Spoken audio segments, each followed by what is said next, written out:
Marston's have about 1,500 pubs. We have our programme in about 350 of those. It's been running for about 5 years now. I've been with Marston's for 4 years, so it's quite a mature programme.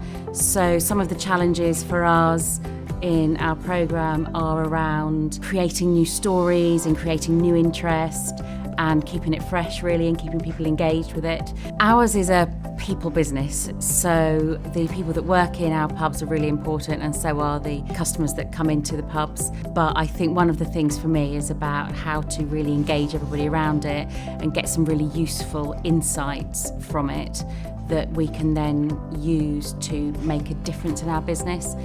Some of the things that are coming out of our survey, some of the insights are really starting to play a part in our strategy, particularly for our marketing teams and our food teams when they are developing new menus, for example.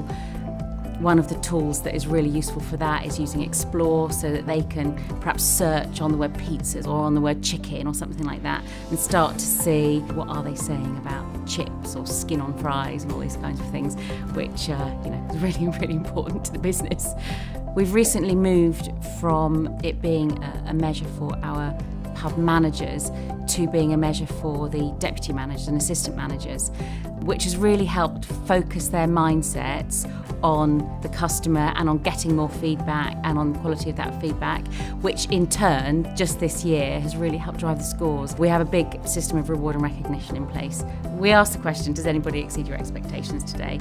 And we give them then the opportunity to say, yes, Louise exceeded my expectations and this is what they did. And we get some fantastic stories back from customers. Some people will just leave one word, they'll just say the name of the person. Other people will leave a really long comment about how that person has really gone out of their way to make a difference to your day. It's great for that individual to get that feedback. We've also linked our scores through to financial performance, so we know that the pubs that have the greatest satisfaction scores also have the highest like-for-like sales growth. What's fascinating is that for the 4 years I've been running the programme, food quality has always been the biggest driver of satisfaction. Just recently we're starting to see a bit of a shift in that, and because we've been working really hard on getting that right and succeeding in that in some parts of the business that we've recently been looking at, now